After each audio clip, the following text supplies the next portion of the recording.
నమస్తే. అదే నిన్న మనకి మున్సిపల్ కౌన్సిలర్ దాంట్లో అయితే చూసుకుంటే బీజేపీ కొన్ని పార్టీలను కలవడం జరిగింది. అందులో మార్పు చేర్పులు జరపడం జరిగింది. ముఖ్యంగా చూసుకుంటే ఎంఐఎం తో ఎప్పుడు కలవను అన్న బీజేపీ పార్టీ సడన్ గా ఇప్పుడు ఎంఐఎం తోటి కలవడం జరిగింది. చైర్మన్స్ ని ఎక్స్టెండ్ చేసుకోవడం జరిగింది. మీరు ఏమంటారు? ముందే బాపు కేసీఆర్ గారు చెప్పిండ్రు, రాను రాను తెలంగాణలో గానీ ఎక్కడైనా సంకీర్ణ ప్రభుత్వాలు వస్తాయనేసి. ఆయన చెప్పింది నిజమే. ఎందుకంటే వాళ్ళకి కేవలం పదవులు కావాలి, అంతేగాని ఓట్లేసిన ప్రజల గురించి ఆలోచిస్తలేరు. ఇప్పుడు ఏ ప్రభుత్వం అయితే ఒకళ్ళనొకళ్ళు వీళ్ళు కాంగ్రెస్ బీజేపీ ఫస్ట్ నుంచి ఎంఐఎం వీళ్ళందరూ చోటాబాయ్ బడాబాయ్ మేరే బడాబాయ్ అని నేను అంటాండు. అసదుద్దీన్ ఈయన కొమటడ్డ వెంకటడ్డ అన్న అంటే వీళ్ళు ఎట్లున్నారంటే కేవలం వాళ్ళ ఉన్నతిని కోరుకుంటారు, అంతేగాని ప్రజల ఉన్నతి గాని ప్రజల పక్షాన నిలబడటం గాని ప్రజల కోసం పోరాటం చేయడం అంటే బీఆర్ఎస్ పార్టీ ఒక్కటే.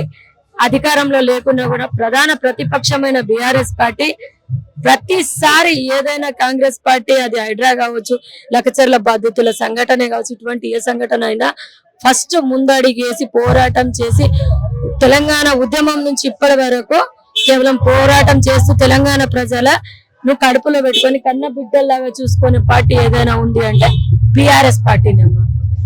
అదే విధంగా చూసుకుంటే గతంలో కూడా బీఆర్ఎస్ బీజేపీ పొత్తులోనే ఉంటుంది. ఎప్పుడు బీఆర్ఎస్ కూడా బీజేపీ చెప్పినట్టే వింటుంది అని చెప్పేసి అన్నారు. మరి ఈ రోజున చూసుకున్నట్టయితే కాంగ్రెస్ కూడా అందులోకి కలవడం జరిగింది.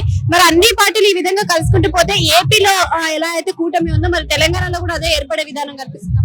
ఎన్ని కూటమిలు వచ్చినా ఏం చేస్తాం మళ్ళా పక్క బీఆర్ఎస్ పార్టీని తెలంగాణలో 2 సంవత్సరాల తర్వాత వస్తాయి. ఎందుకంటే వాళ్ళ ఉన్నతిని వాళ్ళ ఏదైతే ఎన్నుకున్నాయో అవి దాచిపెట్టుకోవడానికి వీళ్ళందరూ కలిసి ఇట్లా ఎగురుతారు. కానీ తెలంగాణ ప్రజలందరూ చూస్తూనే ఉన్నారు.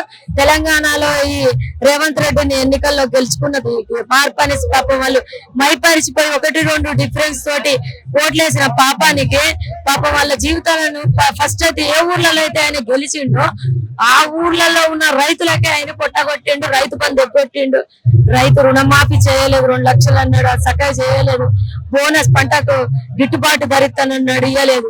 ఈ రోజు ఏ రైతులు అయితే కేసీఆర్ గారు ఓడిపోవడానికి కారణమైనరు ఆ రైతులే ఫస్ట్ ఈ రోజు కన్నీళ్లు పెట్టుకొని ఈ రోజు అది గ్రామ పంచాయతీ ఎలక్షన్లే కావచ్చు, మొన్న మున్సిపల్ ఎలక్షన్సే కావచ్చు, మళ్ళీ ధీటుగా సమాధానం ఇస్తూ మళ్ళీ బాపు కేసీఆర్ రావాలని వాళ్ళే కోరుకుంటారు. కాబట్టి ఎన్ని పార్టీలు కలిసినా ఎంత ఏదైనా కూడా జరిగినా 2 సంవత్సరాలలో మళ్ళా వచ్చేది తెలంగాణలో బీఆర్ఎస్ పార్టీని పక్కా.